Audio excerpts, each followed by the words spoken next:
Tenses సంబంధించినటువంటి అంశంలో భాగంగా ఇంతకుముందు మనం చెప్పినట్లు 12 టెన్సెస్ని మళ్ళీ తిరిగి టోటల్గా 48 టెన్సెస్గా మనము ఒక్కొక్క టెన్స్ గురించి చాలా వివరంగా మనం రాబోయే వీడియోలో ఈ చాప్టర్ గురించి చూస్తాం. ఈచ్ వన్ చాప్టర్ చెప్తూ ఉన్నప్పుడు కూడా ప్రీవియస్ క్వశ్చన్స్ని కూడా మనము అబ్జర్వేషన్ చేస్తాం. సో అలాగే టెక్నిక్స్ అనేది కూడా చెప్పడం జరుగుతుంది. ఇలా మనం టోటల్ ఈ చాప్టర్లో 48 టెన్సెస్ నేర్చుకుంటే ఈ చాప్టర్ మనం టెన్స్ అనేది పర్ఫెక్ట్గా నేర్చుకోవచ్చు. ఓకే, ఇక మూడో చాప్టర్ వచ్చేసరికి మనకు టైప్స్ ఆఫ్ సెంటెన్సెస్. ఎస్, మనము సెంటెన్సెస్ అనేవి రకరకాలుగా డివైడ్ అయిపోతూ ఉంటాయి. ముఖ్యంగా positive sentence, negative sentence, questioning sentence, questioning and negative సెంటెన్సెస్గా మనము చూసుకోవాల్సినటువంటి అవసరం ఉంటుంది. మరి ఈ టైప్స్ ఆఫ్ సెంటెన్సెస్లో ఇంకా రిమైనింగ్ సెంటెన్సెస్ గురించి కూడా మనం మాట్లాడుకుంటాం. Simple sentence, compound sentence, complex sentences గురించి కూడా మాట్లాడతాం. మనం simple sentence, compound sentence, complex sentences గురించి కూడా మనం డిస్కషన్ చేస్తాం. ఇలా ఈ రెండు చాప్టర్లను మనం ఇక్కడ టైప్స్ ఆఫ్ సెంటెన్సెస్లో మనం ఏం చేయొచ్చు అంటే డిస్కషన్ చేయొచ్చు. ఇండివిజువల్గా ఒక్కొక్క చాప్టర్ని మనం ఇక్కడ చూడొచ్చు. ఇది వేరే చాప్టర్, ఇది వేరే చాప్టర్, బట్ కానీ మనం ఇక్కడ చూడొచ్చు ఈ చాప్టర్లో బట. సో ఇక్కడ ఇలా positive sentences, negative sentences, questioning and negative సెంటెన్సెస్లకి వెళ్ళి మనకు ఖచ్చితంగా ఒక్క మార్క్ వచ్చేటువంటి అవకాశం అనేది రేపు మనకు కనబడుతూ ఉంది. అలాగే నెక్స్ట్ వచ్చేసరికి మనకు ఏంటంటే ప్రీపోజిషన్. ఎస్ అండి, ప్రీపోజిషన్ మనం విని ఉంటాం ఆల్రెడీ. ప్రీపోజిషన్ అంటామండి దీన్ని మనం. ప్రీపోజిషన్. ప్రీ అంటే బిఫోర్, ముందు అని అర్థం అండి. ముందు, వేటి ముందండి? పొజిషన్ అంటే స్థానము, ప్లేస్, స్థానము అని అర్థం. దేని ముందండి? దేని ముందంటే నోన్ ఆర్ ప్రనౌన్, అంటే నామవాచకము లేదా సర్వనామానికి ముందు నిలిచి వేరే పదాలతో సంబంధాలను కలిపే పదాలని మనము ప్రిపోజిషన్స్ అని అంటారండి. మరి ఈ ప్రిపోజిషన్ అనేది చాలా ముఖ్యమైనటువంటి చాప్టర్. ఇది కూడా గ్రామర్లో చాలా సులభంగా, చాలా ఈజీగా మనము టెక్నిక్స్ వంటి ఈ చాప్టర్ను కూడా మనము ఎక్స్ప్లెనేషన్ అనేది చేసుకుంటాము. కాబట్టి ప్రిపోజిషన్లో మనము కొన్ని ఇక్కడ చూస్తే ఆన్, ఇన్, బై, అలాగే విత్, అలాగే మనకు సిన్స్, అలాగే ఫర్, ఓకే, అలాగే బిసైడ్స్, అమాంగ్, ఆఫ్. సో ఇలా మనకు చాలా ప్రిపోజిషన్స్ ఉంటాయి. ఇవి మళ్ళీ ఇందులో రకరకాల ప్రిపోజిషన్స్ ఉంటాయండి. ఓకేనా, మనం ఆ ప్రిపోజిషన్ అనే వర్డ్ని పార్ట్స్ స్పీచ్లో ఆల్రెడీ ప్రిపోజిషన్ అనేది వస్తుంది కాబట్టి అక్కడ అన్ని రకాల ప్రిపోజిషన్స్ గురించి మాట్లాడుతూ మళ్ళీ సపరేట్గా ప్రిపోజిషన్ అనే చాప్టర్ గురించి మనము డిస్కషన్ చేస్తామండి.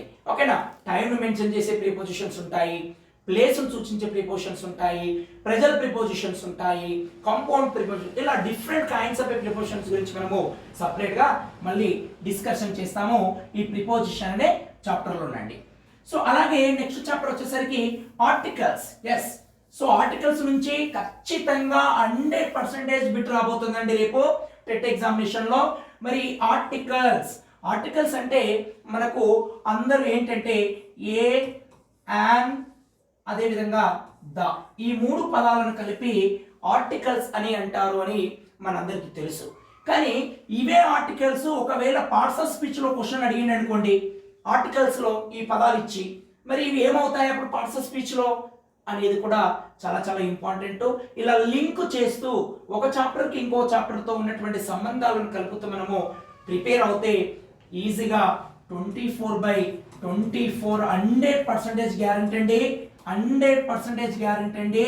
సో కాబట్టి మా వీడియోస్ అప్లోడ్ చేసేటువంటి రెగ్యులర్గా ఫాలో అవుతే చాలు 100% 24/24 మార్క్స్ అనేది మనము తెచ్చుకునే అవకాశం అనేది ఉంది అనేది మీకు తెలియజేస్తున్నాను.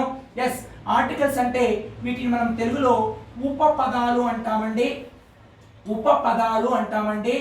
మరి ఉపపదాలు అంటే సబార్డినేట్ వర్డ్స్ అంటాము మనం. ఆర్టికల్స్ అంటే వీటిని అడ్జెక్టివ్స్ అని కూడా పిలుస్తుంటారండి, ఏ అందాలను. కాబట్టి మరి ఆర్టికల్స్ ని యూజ్ ఆఫ్ ఏను ఎలా ఉపయోగించాలి, యాను ఎలా ఉపయోగించాలి, దాను ఎలా ఉపయోగించాలి, వీటితో పాటు కొన్ని సందర్భాల్లో ఇంగ్లీష్లో ఏంటంటే ఆర్టికల్స్ రావండి, ఏ రాదు, యాన్ రాదు, దా రాదు. మరి అప్పుడు ఏం చేయాలి, అప్పుడే ఆప్షన్ మనం చూస్ చేసుకోవాలి ఎగ్జామినేషన్లో అనేది కూడా చాలా ఇంపార్టెంట్ అండి. దానిని మనం సపరేట్గా ఇదే చాప్టర్లో నో ఆర్టికల్స్ అనే చాప్టర్స్ మనం చాలా క్షుణ్ణంగా ఎక్స్ప్లెనేషన్ ఇస్తామండి. నో ఆర్టికల్స్ అంటే ఏ రాదు, అక్కడ యాన్ యూజ్ చేయకూడదు, దా యూజ్ చేయకూడదండి. మరి ఇక్కడ ఈ నో ఆర్టికల్ అనే అంశంలో మనము వీటిని చూసుకుంటాం, ఓకేనా? ఎస్. సో ఇలా ఆర్టికల్స్ లో మనము చాలా అద్భుతమైనటువంటి అంశాలతో, రూల్స్తో, మరి రెగ్యులర్గా రొటీన్గా అన్ని ఇన్స్టిట్యూట్లో మీకు చెప్పిన విధంగా చెప్పకుండా విభిన్నంగానండి, చాలా సులభంగానండి, ఓకేనా? సో అలాంటి గుర్తులతో, టెక్నిక్స్తో మీ ముందుకు త్వరలో మన ఛానల్లో వీడియోస్ అప్లోడ్ అవుతూ ఉంటాయి. కాబట్టి దయచేసి అందరూ కూడా మీరు ఫాలో కండి రెగ్యులర్ అని ఈ సందర్భంగా తెలియజేస్తూ ఉన్నాం. కాబట్టి ఆర్టికల్స్లో ఇలా ఏ అండ్ ద, అలాగే నో ఆర్టికల్స్ అనే అంశాల గురించి మనం మాట్లాడుతూ ఉంటాం. కొన్ని సందర్భాల్లో మళ్ళీ ఇక్కడ ఆర్టికల్ రావు అని చెప్తాం, ఆర్టికల్స్ మళ్ళీ వస్తాయి. మరి ఏంటి కన్ఫ్యూజనేషన్ అనేది మనము ఈ చాప్టర్లో చాలా క్లియర్గా డీప్గా డిస్కషన్ చేస్తాం, ఓకేనా? ఎస్. ఇలా ఆర్టికల్ అనే చాప్టర్ మనము నేర్చుకోవచ్చు. ఎస్. నెక్స్ట్ మనం గమనించినట్లయితే next chapter degrees of comparison. Yes, పేరులోనే ఉందండి. ఇంగ్లీష్ గ్రామర్ చాలా సులభం అండి. పేరులోనే మనము చూసి ఆ చాప్టర్ ఏంటి అనే టెక్నిక్ నేర్చుకోవాలి. చూడండి ఏమంటున్నాం మనకి ఇక్కడ, డిగ్రీస్ ఆఫ్ కంపారిజన్. కంపారిజన్ అంటే ఏంటండి? ఎవరెవరి మధ్యలో మనం కంపారిజన్ చేస్తూ ఉంటాం? రెండు వస్తువుల మధ్య కావచ్చు, టూ థింగ్స్, ఓకే, లేదా టూ పీపుల్స్, ప్రజలు, ఇద్దరు పర్సన్స్ అనుకోండి, ఎలా అన్నా ఓకేనండి ఇక్కడ, ఓకేనా?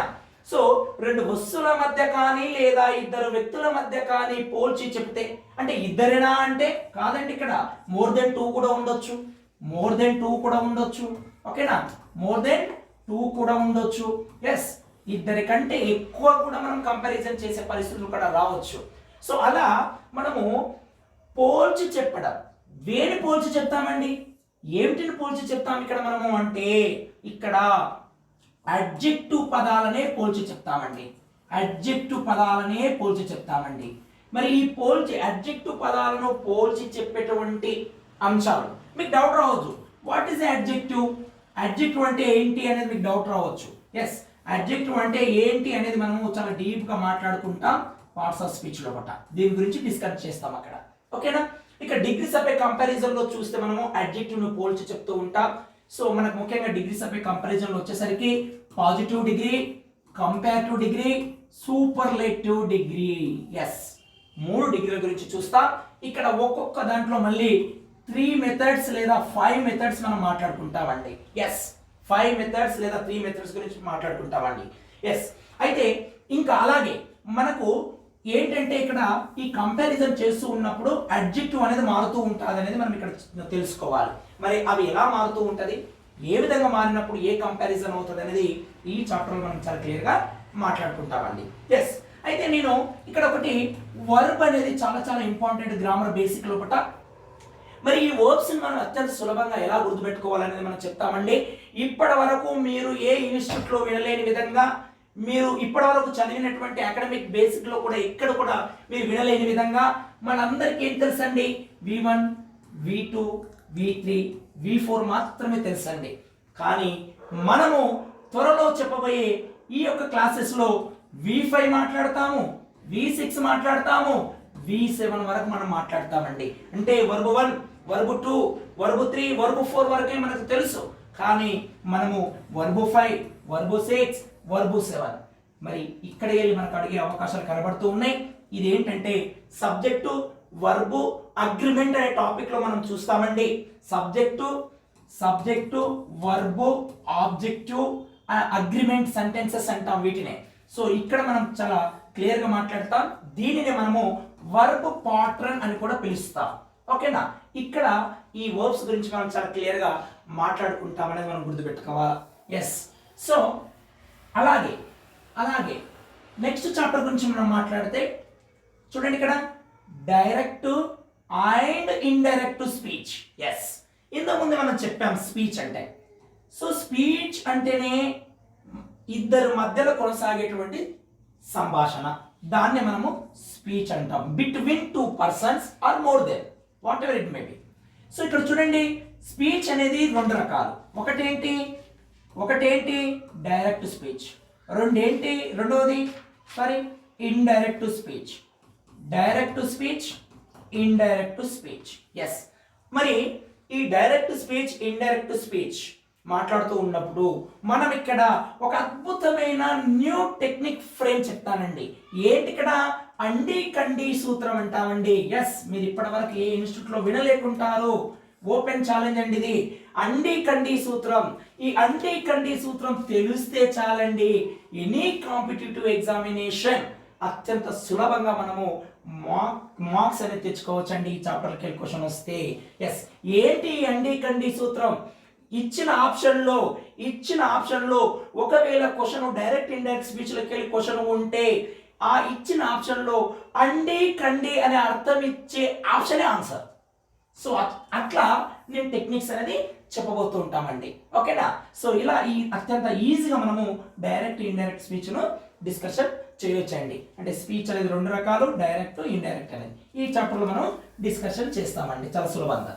ఎస్, ఇక ఇక్కడ 7th చాప్టర్ చూస్తే క్వశ్చన్స్ అండ్ క్వశ్చన్ ట్యాగ్స్ అన్నాడు.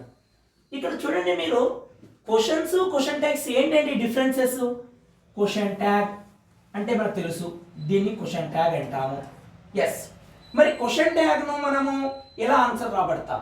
ఎస్, ఏం లేదండి, క్వశ్చన్ ట్యాగ్లో మనము ఫస్ట్ ఇచ్చిన సెంటెన్స్ పాజిటివ్లో ఉందా లేక నెగిటివ్లో ఉందా అనేది మనం గుర్తుపెట్టాలా. So whenever the given question it may be positive, your answer becomes a negative. In case negative లో ఉంటే our answer is a ఏంటి పాజిటివ్ లోకి మార్చేస్తాం.